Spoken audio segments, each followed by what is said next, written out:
এই তাপস কাই তাপস কাই তার ଗୋଟେ ଆମର ସ୍କୁଲ ଲେଭେଲରେ ହେଉଛି ମକ୍ ପାର୍ଲାମେଣ୍ଟ। ତ ମକ୍ ପାର୍ଲାମେଣ୍ଟରେ ଆଜ ୟୁଜୁଆଲ ଆମର କ'ଣ ହେବ, ପାର୍ଲାମେଣ୍ଟ ଭଳି ଏଠି ଗୋଟେ ସେସନ୍ ହେବ। But parliament Honorable Principal Sir, respected teachers and my dear friends, I Rajmati Panda standing here to represent the introduction of the Parliament. Today, OMV Kusumi organized the second mock Parliament session and we are gathered here to represent the proceedings of the Parliament. Generally, you would know much more about Parliament. Parliament is the biggest platform where all the issues of the country are discussed. Parliament is known as the temple of democracy. It is the supreme law-making body of the country.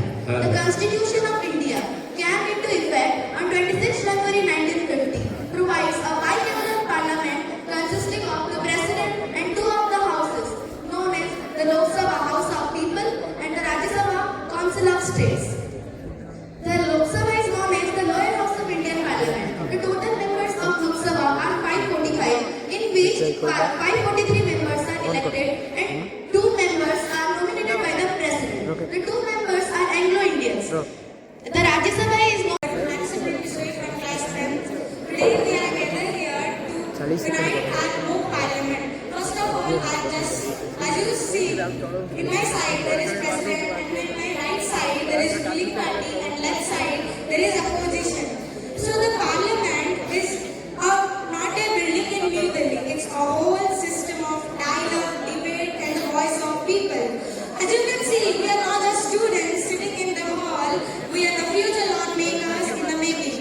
The idea behind starting more parliament at the grassroots level or school level is simple yet powerful. To familiarize students with parliamentary procedures, constitutional values and democratic responsibility. Parliament is not just something limited to constitution, it's about the voice of सदन के सदस्यों, शिक्षकगण और यहाँ उपस्थित अन्य साथियों को मेरा सादर नमस्कार। मैं सदन के अध्यक्ष के रूप में आज की इस सभा का शुभारंभ करते हुए अत्यंत हर्ष का अनुभव कर रही हूँ। हमारा यह मंच केवल भाषण देने का स्थान नहीं, बल्कि विचार, संवाद, विमर्श और जिम्मेदार नेतृत्व को सीखने का अवसर है। आज हम यहाँ एक दूसरे के विचारों को सम्मान देते हुए मुद्दों पर चर्चा करेंगे, समाधान ढूंढेंगे और ये समझेंगे कि संसद कैसे काम करती है। मैं सभी और यहाँ उपस्थित सारे मंत्रीगण और मेरे देशवासियों को प्रणाम। मेरा सवाल चाकर मंत्री, यदि आपका सरकार अच्छे से अच्छा पुल ब्रिज रोड बना देती हो तो क्यों गुजरात में सिर्फ महिला का नदी के ऊपर बनाया गया गंभीरा ब्रिज 9 जुलाई 2025 में टूट गया।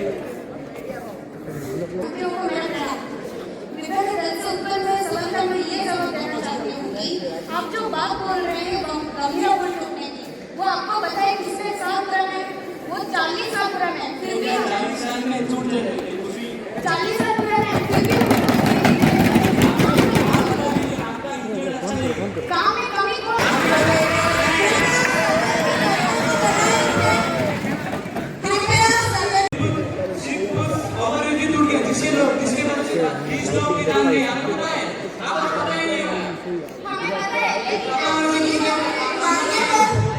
आप सदन की गरिमा को भंग कर रहे हैं, इसलिए आपको संसद से बहिष्कृत किया जाता है।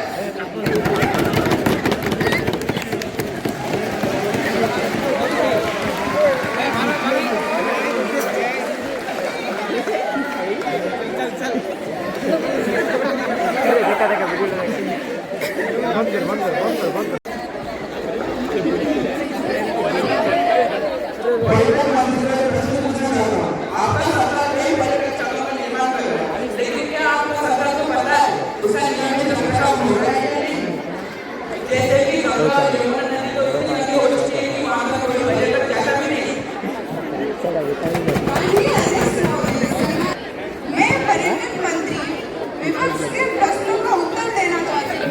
विपक्ष ये कह रहा है कि सरकार सिर्फ पर्यटन स्थल का विकास कर रही है। मैं स्पष्ट कहना चाहती हूँ, हमारी सरकार विकास भी करती है और जिम्मेदारी भी निभाती है। हर प्रमुख पर्यटन स्थल पर नियमित सफाई, सुरक्षा और सुविधाओं का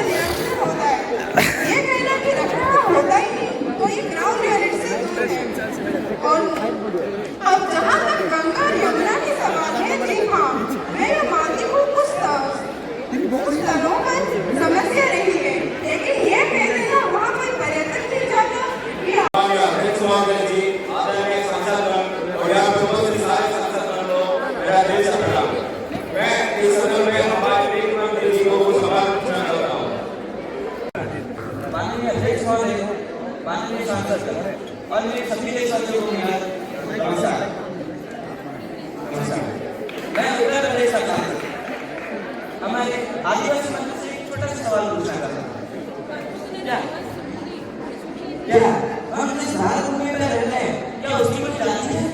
अगर आपका जवाब नहीं है तो इस भूमि पर जितने भी लोग रहते हैं उनकी जात पात का भेदभाव क्यों है? जाति, धर्म, नस्ल, लिंग या जन्मस्थान के आधार पर भेदभाव को प्रतिबंधित करता है। सरकार अनुच्छेद 17 के तहत अस्पृश्यता के उन्मूलन के लिए प्रतिबद्ध है, जिसे एक दंडनीय अपराध बनाया गया है। आप सुनिए, आप इसके माध्यम से प्रधानमंत्री को एक सवाल पूछना चाहते हैं। माननीय प्रधानमंत्री, भारत के संविधान में लिखा है 1% ये तो आप सब जानते हैं, मगर क्या ये आपके लिए मायने रखता है? क्या भारत सच में गणतंत्र है? क्या भारत के लोगों के हाथ में सच में वोटिंग है? प्यारे देश और राज्य, माननीय अध्यक्ष महोदय, माननीय अध्यक्ष महोदय, सम्मानीय संसदगण और मेरे प्यारे देशवासियों को तहे दिल से नमस्कार। विपक्ष द्वारा ये आरोप लगाया गया है कि महाराष्ट्र में चुनाव फर्जी वोटिंग से किया गया है। मैं इस सदन के माध्यम से देश को स्पष्ट रूप से कहना चाहती हूँ, भारत के चुनाव कोई एक सरकार नहीं करता, बल्कि एक स्वतंत्र संवैधानिक संस्था चुनाव आयोग द्वारा कराया जाए। और आज जो हमला है जो कि छुपकर की गई है, लोग तो युद्ध सामने सामने हो गए थे। उस वक्त आप किस तरह क्या करते? उस वक्त वहाँ क्या पुलिस का क्या कर रहे थे वहाँ? मैं बता रहा हूँ, 15 से 20 साल तक सैन्य भर्ती को रोक दिया गया था। तब क्यों भर्ती नहीं किए गए? और आज आप अग्निवीर पर सवाल उठा रहे हैं। और पहले तो युद्ध होता था, तब आतंकियों को कहा जाता था कि उन्हें उकसाओ मत, पीछे हटाओ। आज हमारे हथियारे पुराने में फूटने के लिए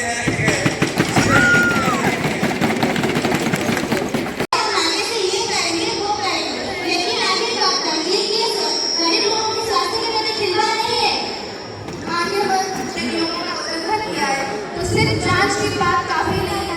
मैं स्पष्ट करना चाहती हूँ कि दोषी पाए गए लोगों को कानूनी तहत गिरफ्तार किया गया है, जिसमें सुरंगी और लाइसेंस एक्शन शामिल है। सरकार का कुछ बिल्कुल क्लियर है, कोई भी कंपनी अगर नियम तोड़ा जाएगा तो उसे छोड़ा नहीं जाएगा। धन्यवाद। माननीय अध्यक्ष महोदय, आदरणीय सभा में उपस्थित सभी प्रतिनिधियों को मेरा सादर है। मैं विपक्ष दल की ओर से खाद्य प्रसंस्करण मंत्री से कुछ विशेष प्रश्न पूछना चाहती हूँ। मेरा पहला सवाल यह है कि इस साल 2025 में देश के तीनों राज्य तथा उत्तर प्रदेश, बिहार और मध्य प्रदेश में एक निजी खाद्य प्रसंस्करण कंपनी के द्वारा निर्मित पैकेट बंद रेडी टू ईट भोजन के सेवन से हजारों लोग गंभीर रूप से बीमार पड़े।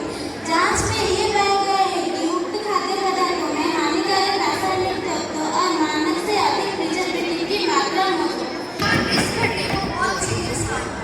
जांच में पता चला है कि कुछ ग्रुप प्राइवेट कंपनीज ने नियमों का उल्लंघन किया है और जब उन लोगों ने नियमों का उल्लंघन किया तब आपकी स्थलों में से एक है जहाँ हजार लोग खुशियां मनाने के लिए आते हैं। पर 22 अप्रैल को पहलगाम में सशस्त्र आतंकवादियों कैसे घुस आए, कैसे 5 आतंकवादियों ने 26 लोगों की जान ले ली। 22 अप्रैल को पहलगाम में एक भी सिक्योरिटी पर्सनल क्यों नहीं थे?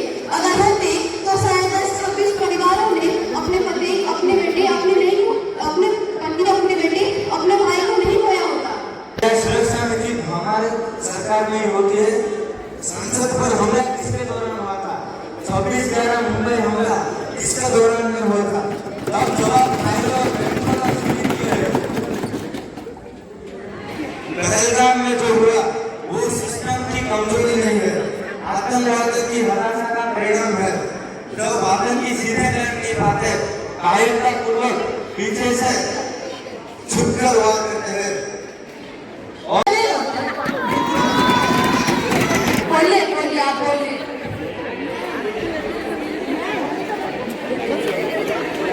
महोदय जी और यहाँ उपस्थित सारे मंत्रीगणों को मेरा प्रणाम।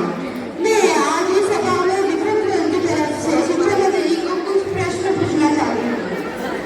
माननीय अध्यक्ष महोदय जी, इतिहास सरकारों को उनके नारों से नहीं, उनके शिक्षा नीति से आगे बढ़ेगा, उनके शिक्षा नीति से हमारे लिए स्पष्ट करेंगे कि देश के सभी विद्यालयों और कॉलेजों में उच्च शिक्षा को सुंदर बनाने के लिए सरकार ने अपने कॉन्फ्रेंस में उसको जो बढ़ाया है। हमारी सरकार के लिए विभाग का संकल्प है शिक्षा एक शक्ति है जो आने वाली पीढ़ियों का भविष्य लिखती है। इसलिए नीट 2020 के अंतर्गत सरकार ने डिजिटल शिक्षा को स्कूल और विद्यालयों में लागू करने के लिए कई ठोस और परिणामकारी कदम उठाए हैं। अगर आपको पता नहीं हो आदरणीय अध्यक्ष और मेरे देशवासियों को मेरा प्रणाम। मैं महाराष्ट्र के एमपी के रूप में यहाँ खड़ा हूँ और मैं हमारे commerce and industrial affair minister को एक प्रश्न पूछूं। 2021 और 2017 लागू हुआ था कि दोनों विदेश सरकार की रसद और बुनियादी ढांचे सुधार करें, लेकिन हम अब तक देख रहे हैं कि महाराष्ट्र में नासिक और जमीनी और पूर्व कर्नाटक के उद्योगी क्षेत्र में खराबी, वो भी सड़क की और उसमें पानी का हिसाब भी होता रहता है। तो आप इस बारे में कुछ कहना चाहिए?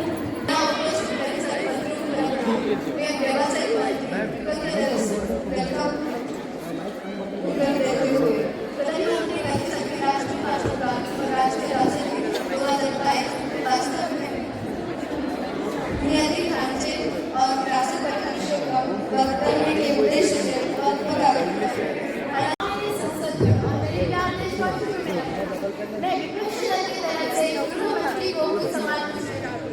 इनमें से पहला सोशल मीडिया पर फैलने वाले अफवाहें कई बार दंगे और तनाव पैदा कर देती है। इन्हें रोकने के लिए सरकार क्या आधुनिक तकनीक अपना रही है? क्या छात्रों को फेक न्यूज फैलाने की शिक्षा दी जाएगी? आज अफवाहें फैलाने वाले समझते हैं मोबाइल हाथ में है तो देश उनके कंट्रोल में है, लेकिन मैं उन्हें याद दिलाना चाहूंगी कि भारत की सरकार भी 5G स्पीड पर काम करती है। सरकार AI आधारित टूल्स के सहायता से अफवाहों को पकड़ रही है, काट रही है और मिटा रही है। फर्जी पोस्ट मिनटों में हटा रही है और दंगे भड़काने वालों की बस सीधी कानूनी चोट हो रही है। और जहाँ तक बच्चों का सवाल है, माननीय अध्यक्ष महोदय, आज के समय में किताब पढ़ना इतना जरूरी है। फेक न्यूज पढ़कर इसे पहचान पूछने के लिए खड़ी हुई है। किसी भी राष्ट्र की प्रगति का सही परिणाम तभी होता है जब वो हिंदू निवास सम्मान और अधिकार के साथ है। और ये साथियों जंगल जन के घर में आज कोई घर है। और ये साथियों जंगल जन के घर में आज कोई घर है। इस बात की गौर उनके सामने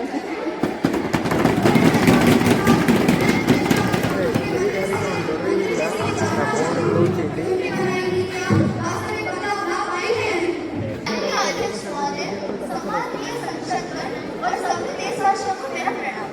यह एक संकल्पनात्मक बहुकार्य समस्या है और इसका उत्तर निम्नवत है। जनजातीय कल्याण और रक्षा बजट के प्रश्न में दो अलग-अलग प्रश्न शामिल हैं। जनजातीय कल्याण के बारे में और दूसरा रक्षा बजट का आधार पर उठाई गई रक्षा को मजबूत कराने के बारे में। जनजातीय कल्याण के लिए सरकारी योजनाएं भारत सरकार जनजातीय समुदाय के सामाजिक आर्थिक विकास और सशक्तिकरण के लिए कई योजनाएं चलाती है। मेरा सादर प्रणाम। मैं विपक्ष की ओर से माननीय प्रतिरक्षा मंत्री से कुछ पूछना चाहती हूँ। मेरा पहला सवाल, आपकी सरकार ऑपरेशन सिंदूर की सफलता के लिए वाह कर रहे हैं, लेकिन क्या आप उतना ही काबिल हैं कि अमेरिका और चीन जैसे शक्तिशाली देशों के साथ लड़ने की क्षमता रख पाएंगे? अध्यक्ष महोदय, मैं इस सदन के माध्यम से हुई दुर्भाग्य अंतिम घटना का सरकार का पक्ष स्पष्ट करना चाहता हूँ। इस घटना में निर्दोष नागरिकों की जान गई है, उनके प्रति सरकार संवेदना व्यक्त करती है। ये केवल एक सुरक्षा का विषय नहीं, एक गंभीर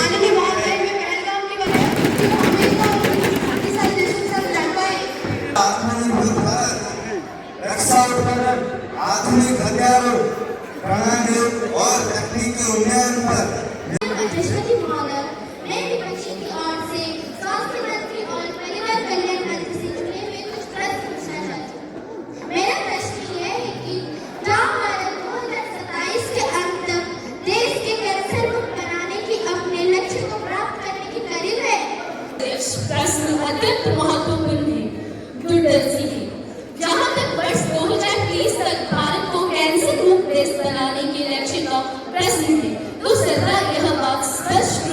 सदन के समय रखना चाहती है कि कैंसर जैसी बीमारी को पूरी तरह शून्य कर देना दीर्घकालीन और जटिल लक्ष्य है। इसे केवल समय सीमाओं में बांध कर देखना व्यवहारिक नहीं है। हाँ, यह अवश्य कहा जा सकता है कि भारत 2030 तक कैंसर की रोकथाम, शीघ्र पहचान और उपचार की दिशा में निर्णायक प्रगति की करीब पहुंच सकता है। आंसुओं में घुसती है, लेकिन सवाल यह है क्या वो पॉजिटिव है या नहीं? यह प्रश्न बिल्कुल वाजिब है और सरकार इससे बचना नहीं चाहती। योजनाओं का कागजों में चमकना और भाषणों में गूंजना तब तक निरर्थक है जब तक उनका लाभ अस्पताल के वार्ड ओपीडी और मरीज के बिस्तर तक न पहुंचे। मैं सदन को यह स्पष्ट रूप से कहना चाहती हूँ कि सरकार की मंशा केवल योजना घोषित करने तक सीमित नहीं है। योजनाओं के जमीनी क्रियान्वयन की नियमित समीक्षा की जा रही है। राज्यों और जिलों से प्रत्यक्ष रिपोर्ट ली जा रही है और जहां कमी पाई जाती है वहां सुधारात्मक कदम उठाए जा रहे हैं। यह सही है कि हर योजना हर जगह समान गति से नहीं पहुंच पाएंगे और यह कारण सरकार निगरानी तंत्र को मजबूत कर रही है। सरकार मेरा सवाल है कृषि मंत्री के लिए। मेरा प्रश्न है फसल की उचितता। माननीय मंत्री जी, क्या आप संसद को यह स्पष्ट करा सकते हैं कि न्यूनतम समर्थन मूल्य यानी एमएसपी को अधिक प्रभावी बनाने, किसानों को समय पर भुगतान सुनिश्चित करने और मंडियों में बिचौलियों की मनमानी रोकने के लिए सरकार किन ठोस नीतियों पर कार्य कर रही है? मेरे प्यार देशवासियों को मेरा नमस्कार।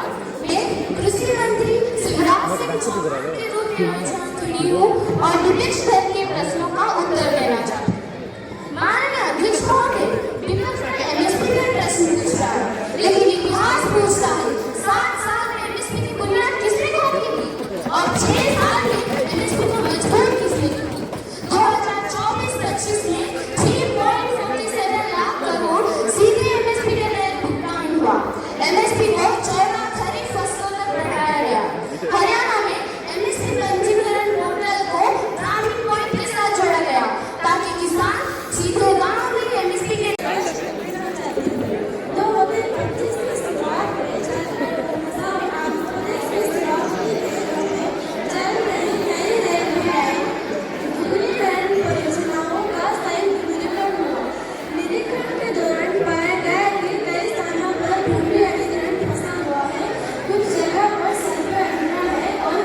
और उसी के उड़ीसा और उसी के बॉर्डर हिस्से को जोड़ने के लिए अभी 7 किलोमीटर का एक नई रेल ट्रैक बनाया जा रहा है और अप्रैल 2025 से उसी के लिए जमीन अधिग्रहण का काम शुरू हो गया है और आने वाले इसी महीने के अंदर तक पूरे रेल जमीन अधिग्रहण हो जाएगा और 2026 के अंदर तक ये रेल भी बन चुकी होगी। सभी को मेरा सम्मान जताते हुए मैं प्रियंका गांधी वाड्रा खाद्य मंत्री से यह पूछूं, क्या खाद्य मंत्री यह बताएंगे कि जब फूड कॉर्पोरेशन ऑफ इंडिया के पास लाख होते थे तब भी मार्केट में ऑक्सीजन शॉर्टेज था और प्राइस वोलेटिलिटी भी नहीं जाती है। क्या ये बोर्डिंग का ब्लैक मार्केट को रोकने के लिए काफी ज्यादा स्टॉक उपलब्ध है और सरकार फूड सिक्योरिटी को लेकर पूरी तरह कमिटेड है। प्राइस राइज के कारण global supply chain disruption, climate impact और इंटरनेशनल मार्केट को डायरेक्ट मंत्री जी, ये बेहतर होगा महंगाई क्यों बढ़ी है और लोगों को राशन की क्यों नहीं मिलता? तब फूड शॉर्टेज हो गई है। आज फ्री राशन मिल रहा है तो अभी भी शिकायत है। देशवासियों को मेरा नमस्कार। मैं 30 सेकंड को रीच आज आपकी इस सभा में मैं गृह मंत्री जी से कुछ प्रश्न पूछना चाहती हूँ। मेरा प्रश्न यह है कि क्या home ministry cyber crime units की संख्या बढ़ाने का प्लान बना रही है ताकि कंप्लेंट्स पर तुरंत एक्शन हो सके? साइबर क्राइम यूनिट की बात है, ओडिशा में 14 फंक्शनल साइबर क्राइम यूनिट है और 20 नए साइबर स्टेशन स्थापित करने की घोषणा की गई है। जहां तक केरला की बात है, 19 से 20 स्थापना करी जा चुकी है। तमिलनाडु में 46 साइबर क्राइम यूनिट है और जहां तक साइबर क्राइम यूनिट के काम की बात है वो बहुत